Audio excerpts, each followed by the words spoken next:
وقال رسول الله صلى الله عليه وسلم الصوم جنة أو كما قال عليه الصلاة والسلام. انتهائی معزز پرنسپل صاحب اساتذہ کرام اور خواتون طلبه کرام، الله پاک ډېر لوی احسان وکړ چې د رمضان شریف دا برکته میاشت یو ځل بیا زموږ زندګۍ کې راوسته. دا څومره برکتي میاشت ده او د دې څومره فواید او فضایل او برکات دي. نبی علیہ الصلوۃ والسلام د رمضان شریف نه شپېته ورځې مخکې یو دعا شروع کړه. دوه میاشتې مخکې نبی علیہ الصلوۃ والسلام د رمضان د آمد د استقبال یو دعا کوله. نبی علیہ السلام فرمایل اللهم بارک لنا فی رجب و شعبان. یا الله پاک زمونږه د رجب او د شعبان په میاشتو کې برکت واچوه. د رمضان نه مخکینی چې کومه میاشت ده شعبان، او د شعبان نه چې کوم مخکې میاشت ده هغې ته رجب ویل کېږي. نبی علیہ الصلوۃ والسلام د رمضان د برکته دعا کوله شعبان او رجب ته، یا الله زموږ د رجب او د شعبان په میاشت کې برکت واچوه. وبلغنا رمضان، او یا الله موږ د رمضان میاشتې ته ورسوه. مطلب د رسول دا چې موږ له صحت راکړه، موږ له زندګي راکړه. دا دومره ته نهه میاشتې تېرې کړې، نو زندګي او روغ صحت دې موږ سره برقرار وي. د رمضان دا میاشت د برکتونو او سعادت دې موږ نصیب. اوس د دې نه اندازه ولګوئ چې نبي علیہ الصلوۃ والسلام شپېته ورځې مخکې رمضان ته د رسېدو دعا کوي. د نبی علیہ الصلوۃ والسلام تمام مخکې وروستي ګناهونه یو به وایو چې هغه شیدونه چې کوم نبی علیہ الصلوۃ والسلام ما تقدم من ذنبک وما تأخر، نبی علیہ السلام الله پاک د مخکې نه بخښلي دي. بیا هم د رمضان شریف د میاشت د دې لپاره شپېته ورځې مخکې دوه میاشتې مخکې دعا کوي چې د رمضان ته موږ ورسوه. دې نه معلومیږي دا چې دا میاشت د مسلمان لپاره ډېر لوی د رحمتونو د برکتونو سبب دی. دا میاشت په درې حصو کې تقسیم ده. درې عشرې دي، د لومړۍ عشره ته رحمت وایي، دویمې ته مغفرت وایي، او درېیمې ته جهنم د اور نه خلاصي وایي. او په دې رمضان شریف کې د الله پاک د رحم و کرم او د برکتونه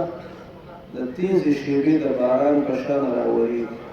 الله پاک دې موږ د رمضان شریف د روژو د نیولو او د دې د شب و روز د یو یو منټ د یو یو سکند د یوې یوې لحظې قدر رانصیب. الله پاک په قرآن کې فرمایي مسلمانانو د روژه ما فرض کړې ده، کتب علیکم الصیام، په تاسو باندې د روژې دا میاشت فرض کړې شوې ده. معلومه دا شوه چې د رمضان شریف د فرضیت در الله پاک ته طرف لري. رمضان شریف دا الله پاک فرض کړی دی. د دې فرضیت د کتاب الله نه د سنت رسول نه ثابت دی. کما کتب علی الذین من قبلکم، لکه څنګه چې دا روژه د ستاسو نه په مخکې امتونو باندې فرض وه. تر آدم علیه السلام نه واخله تر د نبي علیه السلام پورې چې څومره پیغمبران څومره امتونه تیر شوي دي، په هر باندې روژه فرض وه. شکل صورت مدت بدل وه. دې تفصیل کې موضوع د دې روژې غرض او مقصد سره دا روژه موږ نیسو ولې، دې شاته فلسفه حکمت څه پروت دی. الله پاک په خپله بیانوي لعلکم تتقون، چې مسلمانانو په تاسو کې تقوا راشي، خشیت الهي راشي. د روژې یو غرض دی، یو فلسفه را، یو حکمت دی، هغه تقوا، خشیت الهي د الله پاک خوف. تقوا څه ته وایي؟ د عربي ژبې لفظ دی، مطلب یې دی حفاظت. او د دې ډېر تعریفونه محدثینو علماو کړي دي. یو تعریف مولا علی قاري رحمت الله علیه د مشکات شریف شرح مرقات المفاتیح کې لیکي چې تقوا ډېر بهترین او ښکلی تعریف دی. محدثینو ډېر زیات خوښ دي. د تقوا څه ته وایي؟ الله یراکا مولاکا حیث نهاکا چې ستا مولا ستا خالق او مالک تا په هغه ځای کې په هغه کار په هغه حرکت باندې وویني کوم نه چې ته منې کړې دا تقوا ده چې ستا خالق او مالک ستا معبود الله تا په هغه ځای کې وویني تا په هغه حرکت باندې وویني تا په هغه حرکت په هغه کردار په هغه گفتار تا وویني چې کوم نه ته منې کړې نو دا تقوا او دا د روژې غرض او مقصد د روژه کې دا خوراک څښاک دا بند شي دا ولې بند شي بل طرف ته عباداتو یو بوج دا په دې انسان باندې اوبو باندې تراویح په شکل کې تهجد په شکل کې واجب شي علما لیکي چې د تقوا سره ضروری ده اراده د حصول لپاره ریاضت او مشقت ضروری دي کم خلق چې سالم و غیره خصوصا د اصول شوقیان دي د داغي د اس چې کله سرکشه شي روان شي راټول د روبانې غي په دې اس باندې د آب او دانا د خوراک کم کی او د خوراک کمولو سره په د باندې سبوج وروان شي بیا دا اصل دا سرکشي دا ټوپونه لري دغه سره د مسلمان د انسان د نفس دی دا نفس چې کله په خوراک باندې په لذتونو باندې په خپل خواهشاتو باندې موړ دغه نفس سرکشي کوي څنګه چې اثر کشي کوي ټوپونه وي دغه سره انسان د نفس دام سرکشي کوي او ټوپونه وي الله پاک په دې میاش کې د دې نفس ته اصلاح لپاره په بنده باندې د خوراکونه بند کړل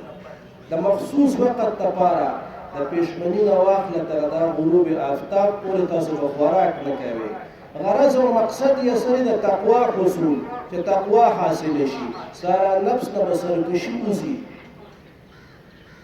او بیا پر عباداتو بوج هم واچوي چې ګوره دا ورځ به په خوب او په خوراکونو کې او په دې تیارۍ کې نه تېروي عبادت پکې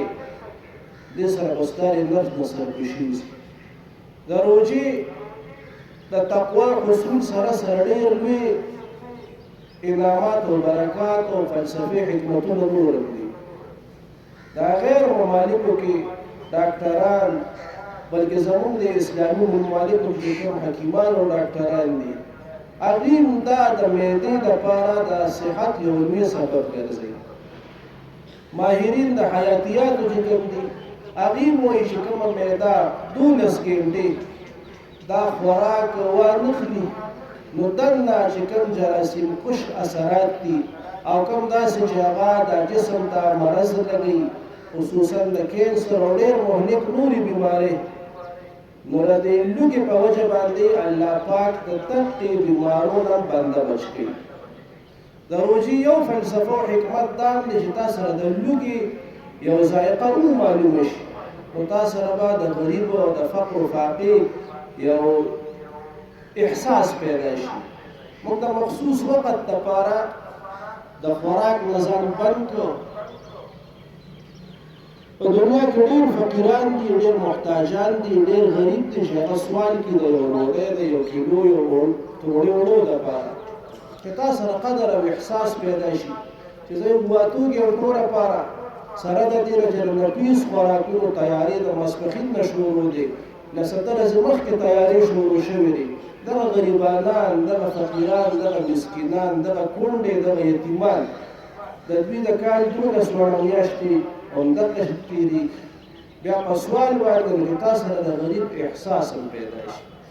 د روژې فلسفي حکمتونه اغراض مقاصد نور هم ډېر زیات ګڼ دي چونکې وخت تقاضا دا ده انشاءالله آینده به هم خبره کوو نبي علیه الصلاة والسلام فرمایي چې الصوم جنه دا روژه دا ډال دی تر څو پورې دا تا شلولي دي او موږ چې غرض او مقصد یې تقوا او تقوا حفاظت ته وایي چا چې په رمضان شریف دا میاشت په تقوا سره تېره کړه نو الله پاک په دې د 11 میاشتې د ګناهونو نه بچ ساتي محفوظ به ساتي او په آخرت کې به الله پاک د جهنم نه اور نه بچ ساتي نبی علیه السلام فرمایي دا روژه د روژهدار دپاره ډال دی تر څو چې ده دا ډال شلولي دي په ډال سره د دشمن نه حفاظت کیږي په میدان جنګ کې او زمونږه د نفس او شیطان دشمن دی دا روژه د دې نفس او شیطان نه ډال دی او په آخرت کې د جهنم د اور او عذاب نه ډال دی نبی علیہ السلام فرمایي چې تر څو پورې ته د روژه شلولې دي د روژې د ډال ته شلولې دي په ما ډال باندې د دشمن د ګزار او د وار نه حفاظت ممکن نه دی ګران نه جسم ته خوږېږي دقسې په نیمګړې روژه باندې چې اصول او آداب سره بیان ونشي روژه ونیول شي نو دا روژه نیمګړې را کامله تقوا کامل پرهیزګاري بیا نه حاصلېږي د روژې د اډال دا شلېږي په څه باندې علما لیکي د احادیثو مبارکو په رڼا کې چې غیبت یو بیماري ده دا د رمضان شریف د اډال شلي حرامخوري د جسم غلط استعمال د سر نواله تر د خپو پورې د اوقاتو غلط استعمال دا د روژې برکات ختموي د روژې آداب دي انشاءالله آینده که مکمله شوه په هغه آدابو باندې به خبره کوو آخر دعوانا الحمد لله رب العالمین اللهم